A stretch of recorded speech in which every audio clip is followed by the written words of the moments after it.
This video is sponsored by Park Candy. Make sure to use offer code OFFHAND at checkout to get 10% off of your order to help me save the multiverse. I'll explain later on. It seems I have made an oopsie. In my last video, I briefly mentioned that I had a WestCOT video, and that is true. A long time ago, I did have a video about WestCOT. Alas, it is no longer with us, and I looked like a damn fool for plugging it. So, I figured why not make good on the promise of an offhand Disney WestCOT video and talk more in depth as to what we could have expected, what we could have seen at the actual WestCOT park. We're gonna go in depth, we're going to examine the concept art, and we're going to see what WestCOT would have been.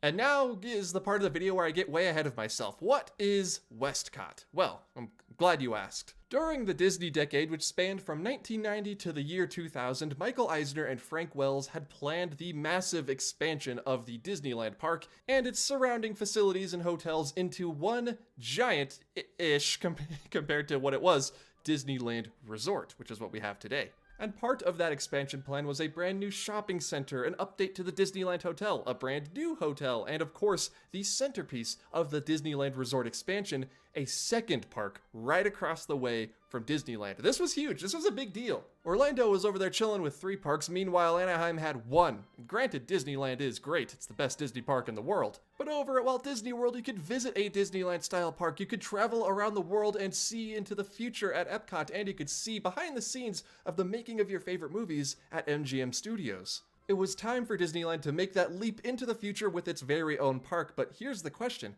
What would the theme be? See, the Magic Kingdom was essentially just Disneyland in Florida, Epcot was brand new, and Hollywood Studios was brand new minus Universal at the time. So I guess to Disney it made sense to just sort of move down the list, do what they did in Orlando and Anaheim as opposed to what they had done in the 70s and reverse it. Disneyland 1955, Magic Kingdom 1971, Epcot 1982, WestCOT 1990-ish, something or other. You see, back then, Disney had this idea that if you treated the guests right and you gave them things to do and high-quality entertainment on site, they wouldn't need to leave to go to the other parks down the street. They would spend all their money at your own theme parks. Okay, I am being too harsh on that. Epcot has Living with the Land. That's a multi-day attraction.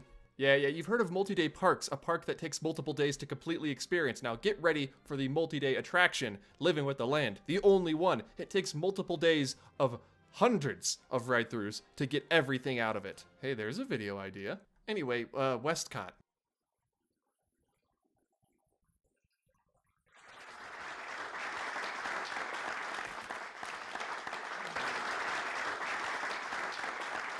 The Disney culture, the Magic Kingdom as a park, predominantly was developed 30 years ago and will be brought to France intact. It will be different in that it will take not only advantage of, but have respect for the French culture. We will be beginning now to look at various different means of financing all of the different parts of Euro Disneyland, and we'll resort to the magic of Disney and hope that that, in the end, makes the dream come true.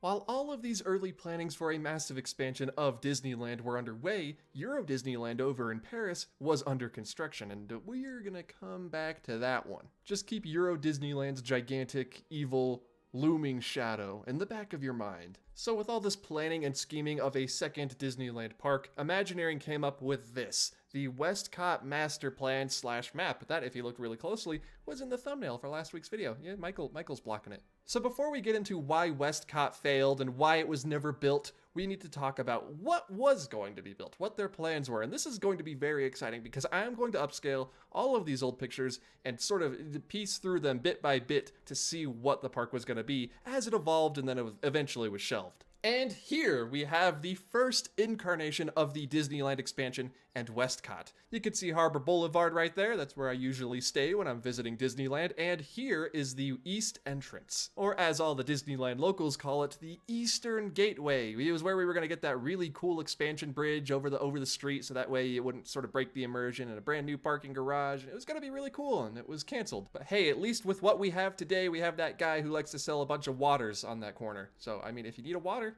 yeah, I've got a guy. So let's begin our exploration of the WestCOT expansion, where I begin every trip to Disneyland, the Eastern Gateway. Here we have Freedman Way, today known as West Disney Way. Now the Eastern Gateway that we know today is a little farther north than this Eastern Gateway would have been, and this one would have been complete with a bunch of futuristic technology, and by futuristic I mean there were people movers.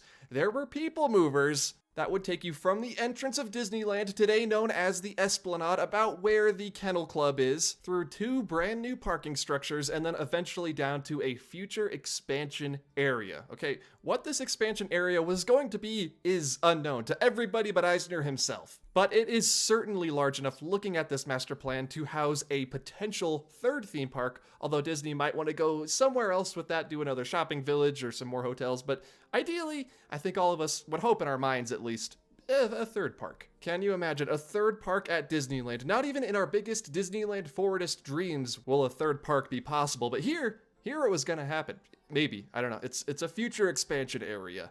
Moving in, though, still a little bit further south of where today's Eastern Gateway is, there would be an amphitheater. Something guests could walk or ride their people movers past on their way into the parks. It was known as the Disneyland Bowl, and I'm assuming would hold summer concerts and some festival things during the holidays or food and wine, neither of which existed yet, but eventually would. Guests would continue past the Disneyland Bowl, maybe to the sound of muffled rock music or some holiday carols, into the Disneyland Esplanade, or as it was known back then, the Disneyland Plaza. Now, upon looking at the map and hearing the name, you would think that this is essentially just what we have today, right? A big middle area between the 2 parks where you could buy tickets and, I guess, listen to music as you make your way from one park to the other, but it was gonna be more than what we ended up getting. You see, the Disneyland Esplanade is full of bricks, a lot of bricks, and I mean a ton of bricks, and that's fine, leave a legacy is okay, but this one, the Disneyland Plaza, was going to be full of plant life and fountains. It was definitely going to be a more green space than what we have today, and I think that, oh, that sounds appealing. Maybe, just maybe, it would feel more similar to the current Epcot entrance plaza that we ended up getting, but instead of with trees and a fountain, we would get trees and fountains. You know, I'm not gonna lie to you in this video and say, maybe someday we'll get WestCOT. I hope that someday some of these WestCOT ideas come to fruition. No, that's not gonna happen, okay? WestCOT, I think, it's dead, right? It's not coming back. But maybe, okay? Maybe we can get a Disneyland Plaza that isn't all lampposts and bricks. I think a greener Esplanade would look so good. Way better than what we have now. Disney, consider it, okay? Greenery and fountains. We love it. We need more. Before going into Disney's World Showcase Adventure, though, we're going to continue through the Disneyland Plaza into a brand new retail and dining location called the Disneyland Center, or just Disneyland Center. Now this, my friends, is your downtown Disney, but less of a downtown Disney, what we ended up getting, and more of a Disney Springs, actually. This is very similar to the newer Disney Springs over in Orlando. Because, and I find this interesting, it is described as, quote, located around a dynamic 6-acre lake that recalls traditional California waterfronts, Disneyland Center offers a variety of retail, dining, and entertainment activities for guests and area residents alike. So yeah, this is your downtown Disney, but it's reminiscent of California waterfronts, which I think a California-themed area in California, that's gonna come back eventually. You can see if we zoom into the map or this miniature model here, there was a marina. You could take boats out onto this downtown Disneyland Center lake. It would also have a boardwalk, which looks shockingly similar to the boardwalk resort over near Epcot at Walt Disney World. Interestingly, it would open in 1996, so maybe some of the ideas for Disneyland Center were moved over to the boardwalk. You know, we can never be too sure. The Imagineers know. Moving further back, we have the Resort Hotel District. Before the Grand Californian and the Paradise Pier Hotel, there was just the Disneyland Hotel. And as we all know, when Walt was building Disneyland, money was very tight. He took out mortgages on his house to help pay for the construction. While Walt did want a hotel built on Disneyland property that guests could stay at when they visited the parks, he simply didn't have the money. So instead, he got Jack Rather and the Rather Corporation to build the Disneyland Hotel and just license out some of the Disney properties and names to plaster on top of it, underneath it, inside of it, and around it. In the years after Disneyland's construction, Disney began recouping some of the costs that were involved in building the park, and Walt offered to buy the hotel from Jack Rather, who refused. Okay. Take an enchanted vacation. The magical kingdom is swell. You two will sing like a wonderful thing at Disneyland Hotel. at Disneyland Hotel.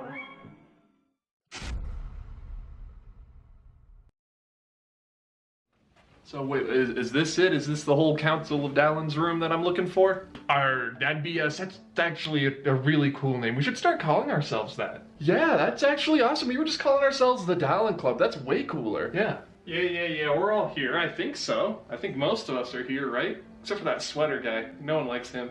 By Gore's beard, does that shirt have the Haunted Mansion mummy on it? What, this? Oh, thank you. It's Park Candy. Wait, what are you talking about? What's Park Candy? Wait, what is Park? Do they not have Park Candy in your universe? Yeah, they got everything. They have collared shirts like what I'm wearing. They have throw pillows. They have bags, even pins. That reminds me. I got a throw pillow based around Spaceship Earth. Oh, it's good to see you all have throw pillows in this universe, but not the people who sell the throw pillows. Okay, am I going crazy? Have I finally lost it? Is your shirt changing every time we pan back to you? Yes, it's because I can't decide on which shirt to wear because they have so many options. Whoa, wait, they got Leotas too? Boy, they must have a lot of different styles. Hey everyone, this universe is like 5 degrees cooler than my home one. You all don't mind if I cuddle up with this Spaceship Earth blanket from Park Candy, do you? Hey, this place is 7 degrees colder than my home universe. Who did you say sold at Park Candy? Is there a way I can get that for some sort of discount? It's easy. All you have to do is go to parkcandy.com and use offer code OFFHAND for 10% off of your purchase, whether that be a blanket, a pillow, or a super cool tiki shirt. I just make sure you don't anger the tiki gods with all the celebrating. That's a mistake you only make once. Hey, but it's okay. It's okay. Is he gonna be okay? Nah, he's deeply traumatized. Something happened to him. He won't talk about it. Hey, will you go over those instructions one more time for us? Yeah, remember that's offer code OFFHAND at checkout for 10% off of your entire purchase. Now, what is the plan? How are we gonna get this guy out? Where is Dallin Prime? I keep hearing all about him. You'd be just in time. He's actually on his way here right now. We're all just kind of sitting around waiting for him. As per usual, he's always late. Well, I guess I'll just take a seat with the rest of you. I mean, what is there to lose? Everything. You could lose everything. Hey, Pirate Dallin, put it down, stop drinking, okay? You're okay, you're safe. This is a safe space for all Dallins, right guys? Yeah, I feel so safe right now. Good. Everyone's assembled. Is he gonna be okay? Yeah, I think he just needs a second. Good. Everyone's assembled. Sorry I'm late. We had an issue with the treehouse. It got resolved. It was another Hightower thing. Welcome to the Council of Dallins. You like that? I just made it up. You? You're Dallin Prime. Yes. Member of the Society of Explorers and Adventurers, and as far as I know, leader of the Council of Dallins. Oh my god. This has been an ad break the whole time, hasn't it? Now, before we get started, I have just one question. Who here knows how to catch a frog? So, as I was saying, Walt Disney was unable to buy the Disneyland Hotel from Jack Rather during his lifetime. So when Eisner stepped onto the scene, he offered to buy the hotel again for more money, and Jack still refused. Okay. So instead, Eisner waited just a little bit longer until Jack Rather and his wife both passed, and bought the entire Rather Corporation. I guess that's one way to do it, Eisner. That's one way to do it. And so after all these years, Disney finally owned the Disneyland Hotel and also the Queen Mary for some reason. Wow, someone should make a theme park around that ship. Anyway, that's further down the road. Don't worry about that. Anyways, I am getting way off topic. So Disney had the Disneyland Hotel, finally, and they were planning 3 brand new resort hotels to be built west of Disneyland Center. These new hotels would be called the New Disneyland Resort Hotel, which is extremely confusing considering there's already a Disneyland Hotel, but whatever. It would be based off of the Hotel del Coronado, just like the Grand Floridian over at Walt Disney World. Essentially, we would have the Grand Californian, but it would look like this and not like this. There would be a Magic Kingdom hotel inspired by the Santa Barbara Mission. Now, when I hear Magic Kingdom, I don't think of Spanish missions. I think of castles and princesses and fairies, but I am not against this. This hotel looks pretty cool. And the third would be the WestCOT Lake Resort, inspired by the Beverly Hills Hotel, probably a more mid-century modern themed one. And again, something worth noting, water features. I love water features.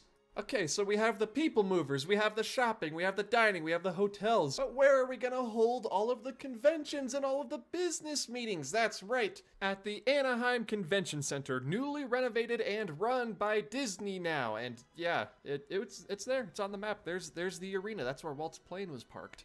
The blurb describing the convention center says, quote, "The convention center will continue to host regional and national conventions, and its visitors will benefit from the added entertainment and dining options provided by the Disneyland Resort." Okay, that's the Anaheim Convention Center. Pretty neat. Moving on. So we already talked about the people movers and the bridges that would be built over what is currently Disney Way, back then known as Freedman Way, but we haven't talked about Disneyland Drive. See, back then it was known as West Street because, you know, it was to the west of Disneyland. It would be renamed Disneyland Drive, which, yes, did end up happening. But instead of being a street that was just regularly themed and would travel parallel to the parks, this would be a fully themed sort of main street in the hotel district. It wouldn't be a turn-of-the-century Main Street town. Instead, it would represent Santa Barbara, California around the time of the 1920s. So alongside the cars driving on the main road, you would have horse-drawn trolleys on the sidewalks, and of course, yes, my favorite, water features! So instead of the jarring transition from the modern-day city of Anaheim to the Magic Kingdom Hotel, now you would be gently guided from Anaheim into Disneyland Drive, and then from Disneyland Drive into all of the different resort hotel themes. And yeah, while Disneyland Drive is a bit more, I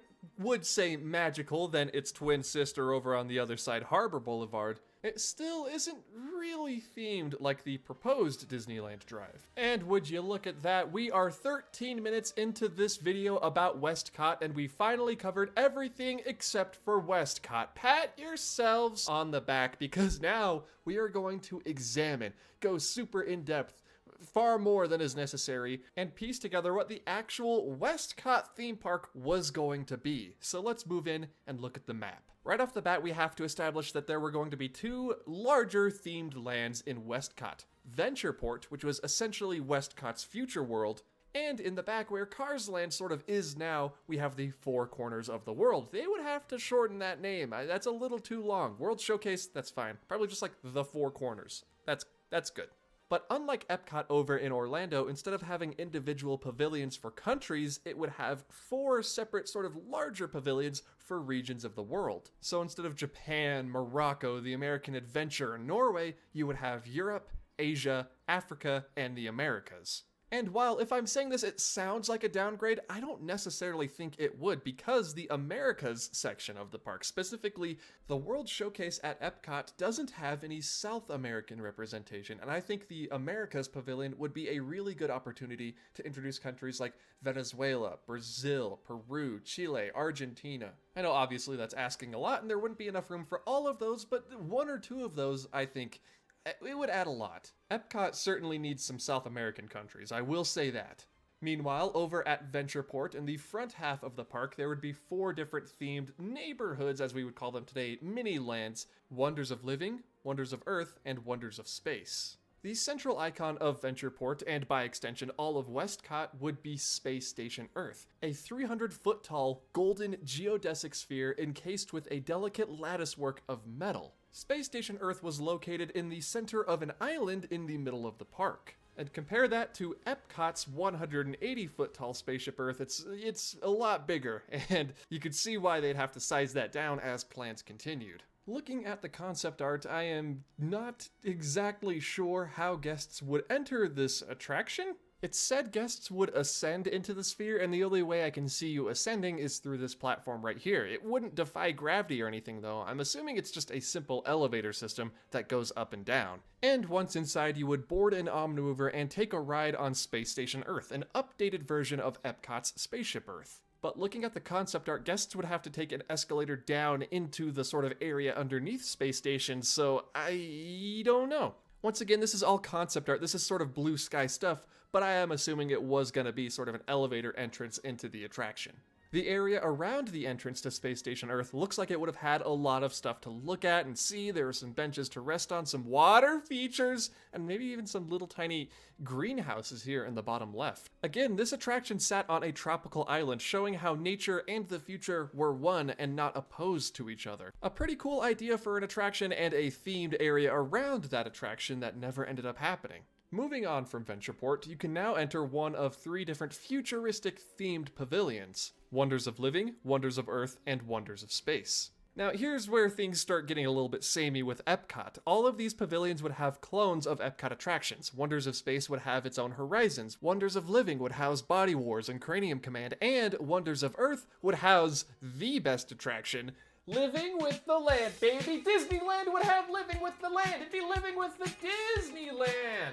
God, I love that ride. But these pavilions weren't exactly one-to-one copies. Wonders of Earth, in addition to Living with the Land, would have a walkthrough attraction taking you through different biomes of the Earth, like the Arctic, the deserts, the jungles. And I'm assuming the walkthrough and Living with the Land would sort of intertwine and interact with each other. Over at the Wonders of Living, you wouldn't just have Body Wars and Cranium Command, you would also have a unique interpretation, a sort of a sequel or different take on Journey into Imagination, which that would be amazing. Meanwhile, over at Wonders of Space, yes, you would get that Horizons clone, but you would also get a brand new take on Adventure Through Inner Space, a Disneyland exclusive attraction that was eventually replaced by Star Tours. Now, this concept of ride sequels really interests me, and WestCOT was going to have at least 2, Journey into Imagination and Adventure Through Inner Space.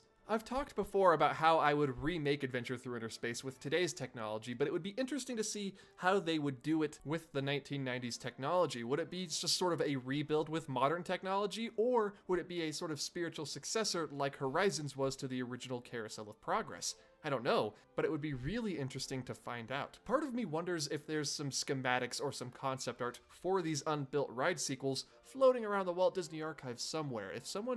If you guys know anybody who could hook me up and let me look around, with a guide, of course, with a guide, let me know. I feel like there's some undiscovered WestCOT stuff floating out there somewhere. Now, the thing that's kind of lame with all of these WestCOT concept pieces is it doesn't show off a whole lot of Ventureport. Yeah, Space Station Earth is there, and it remains mostly unchanged throughout all of these different pieces, but we don't really get to see Wonders of Earth, Space, or Living outside of their own pieces of concept art. But looking at the concept arts that we did get, they really did Futureport / Venture World dirty. Yes, Space Station Earth is always there, but the Ventureport pavilions are usually either missing or super weird. Like, look at this, you could kind of see some rockets in the background of this one, but it also looks very European. Is this the Wonders of Space, or is this the Four Corners of the World? I don't know. I don't think Disney knew either at this point. Again, very much blue sky stuff here.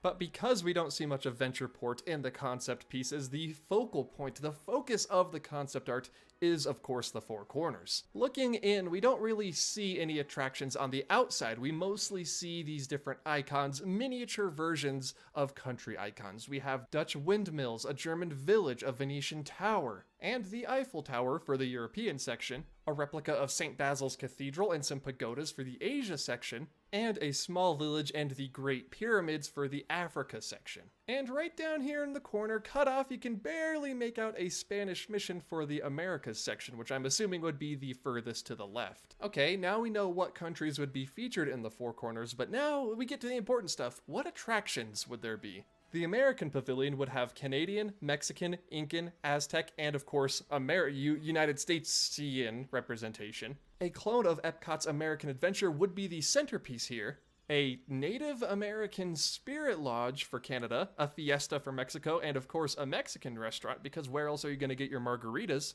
Along with an Incan and Aztec spirit show. Hey, as long as these are done respectfully and with cultural representatives from these areas and cultures, that sounds fun. I would love to see these shows. Continuing on to the European area, for some reason it would contain the Timekeeper, you know, the Robin Williams attraction from the Magic Kingdom. Yeah, interesting call.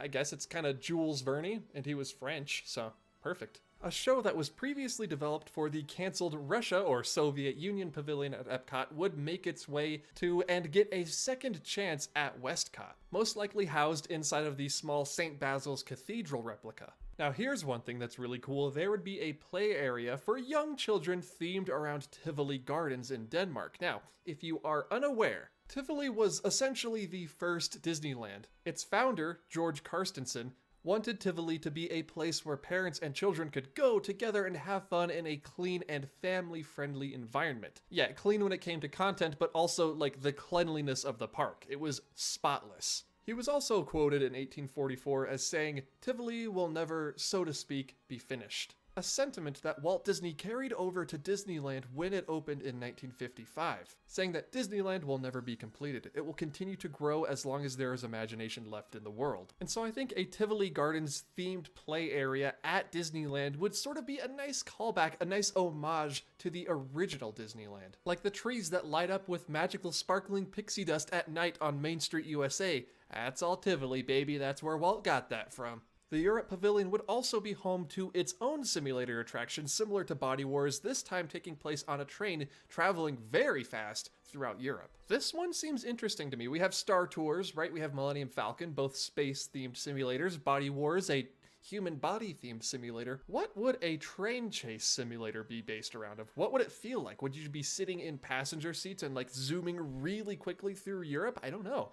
And I guess I never will. Next stop, the Asia Pavilion and WestCOT's first and, as far as I know, only roller coaster, Ride the Dragon.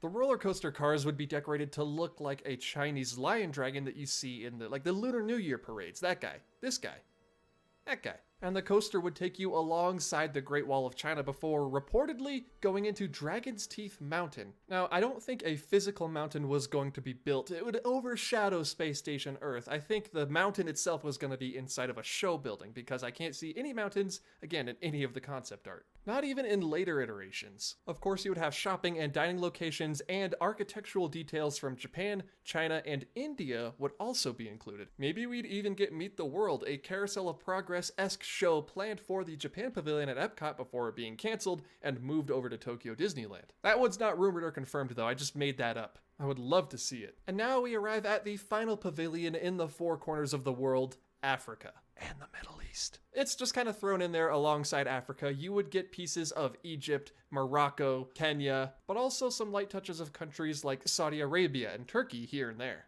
The signature attraction of Africa would be a raft ride down the fictional, not real, Congo-Bezi River, which I'm assuming eventually went on to become Kali River Rapids over at Animal Kingdom because, we have Grizzly River Run over at California Adventure. Disney wanted a raft ride, so guests could get absolutely drenched on those really hot Anaheim summer days. I understand it, and I respect it.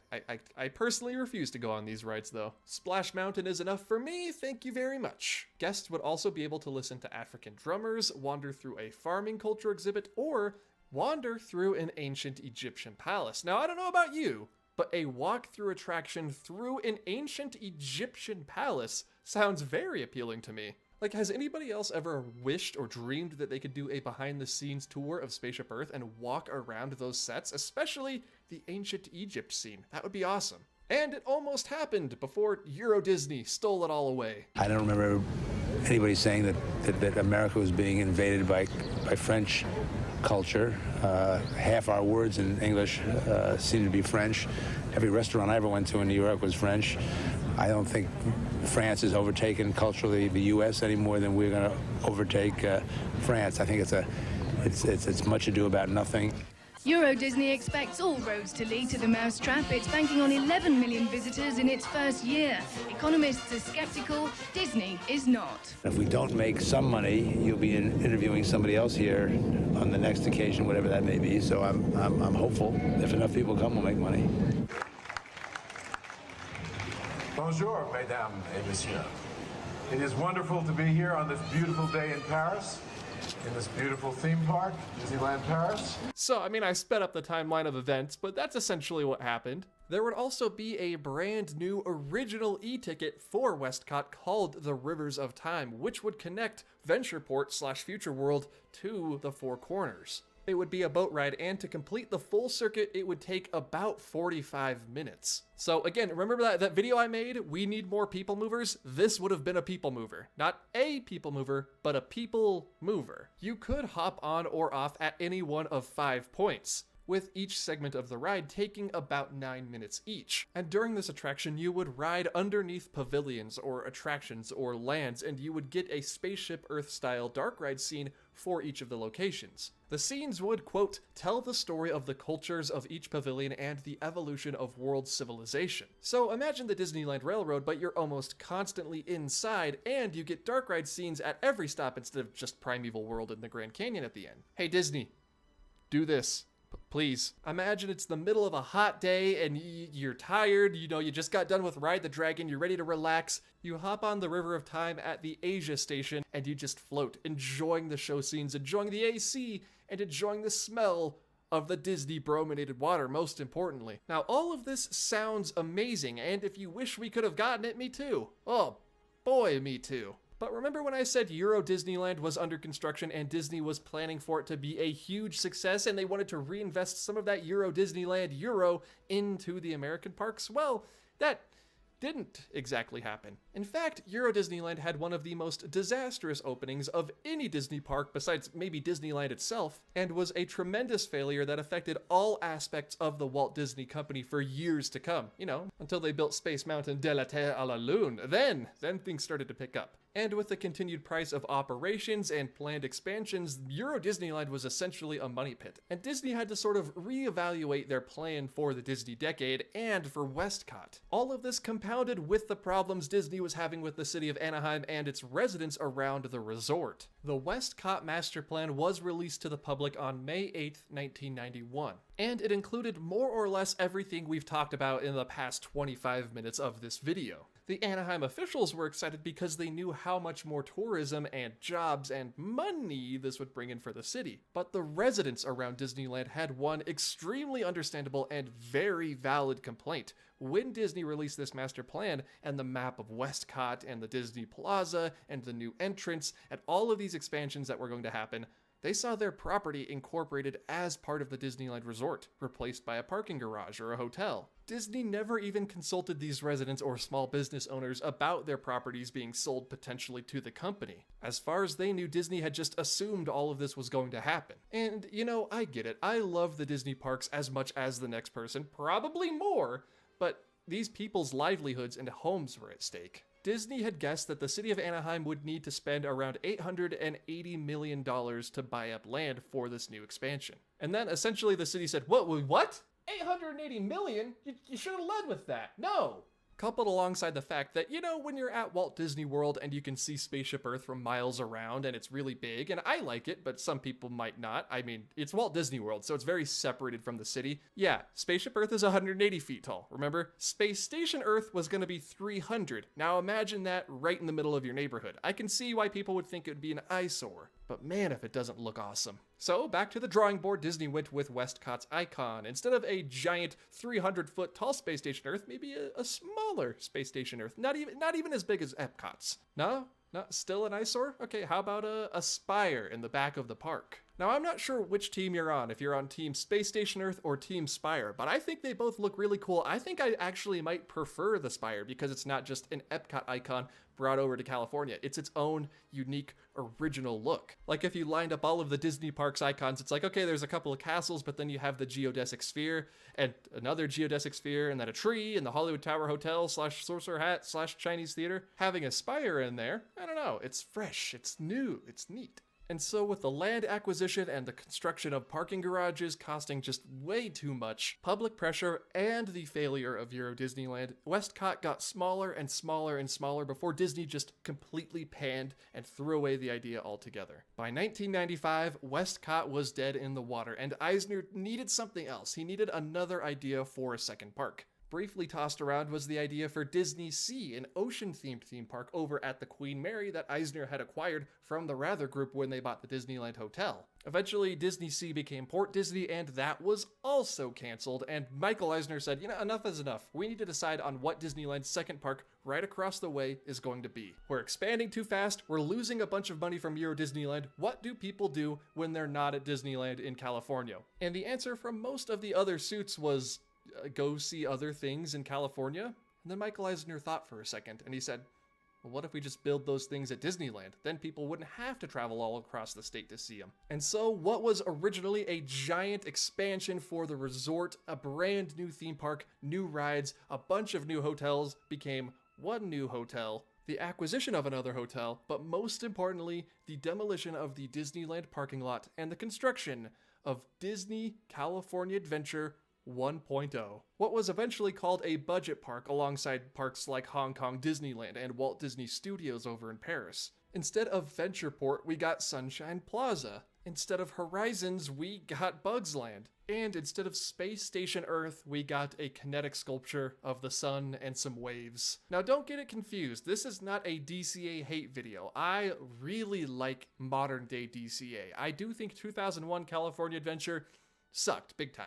But what we got in 2015 under Bob Iger, the revitalization of California Adventure from a budget park to something almost on par with Disneyland across the Esplanade, is sort of the best course of action Disney could have taken with the sort of bad hand they were dealt with WestCOT. And last year in 2021, lest we forget, Disney announced plans for Disneyland Forward, a sort of slower version of what Michael Eisner had in mind for the Disneyland Resort back in the 90s. No, there's no WestCOT, there's no third gate, but there is more hotels, more highly themed environments, and a big expansion to both California Adventure and Disneyland. The latest news we've heard is that Disneyland Forward is still very much progressing, but I don't really expect to see this concept art come to life until, 10 or 15, 20, 30 years down the road. I realize that's a lot of time, but, just in case I'm wrong, anywhere from 10 to 30 years, that's safe, right? But no matter how cool this looks, I don't know, I still think this looks cooler. Maybe it's the Epcot fan in me, because I do think Epcot is the second best Disney park behind Disneyland. I say that in every video.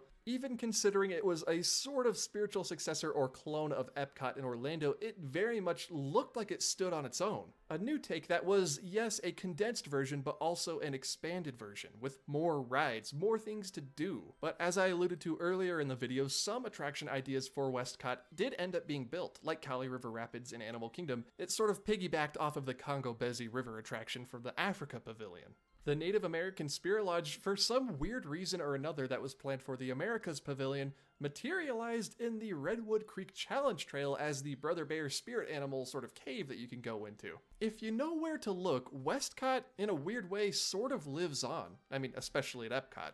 Look at it.